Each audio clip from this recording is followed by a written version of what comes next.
తను ఏదైనా కాఫీ షాప్కి రమ్మను, ఓకే పక్క టేబుల్లో నేను కూర్చుంటా. ఓకే క్యాజువల్గా రివ్యూ అడుగు. షూర్. పెద్ద స్కెచ్చే. ఏంటి కళ్ళదోలా ఉన్నాయి, రాత్రి అంత నిద్రపోలేదా? ఈ బుక్ చదువుతూ కూర్చున్నా. అవునా, బాగుందా? చాలా చాలా చాలా వర్స్ట్గా ఉంది. అదేంటి, ఏమైంది? ఈ బుక్ రాసిన రైటర్కి మెచ్యూరిటీ లేదనుకుంటా. బడ్డింగ్ రైటర్ అన్నావు కదే. బడ్డింగ్ రైటర్ అయినా తను రాసే కథ పైన క్లారిటీ ఉండాలి. ఏం ఫ్లాస్ ఉన్నాయి? అమ్మ అంటే మనకు గుర్తొచ్చేది ప్రేమ.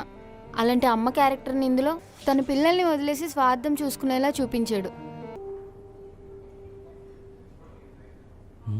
రోడ్డు పైన వెళ్ళే అమ్మాయిని అసభ్యంగా కమెంట్ చేస్తాడు. ఇది రాసే రైటర్కి ప్యాషన్ ఉందో లేదో తెలియదు, కానీ ఇదే కంటిన్యూ చేస్తే ప్రొఫెషన్కి సరిపోడు అని నా ఫీలింగ్.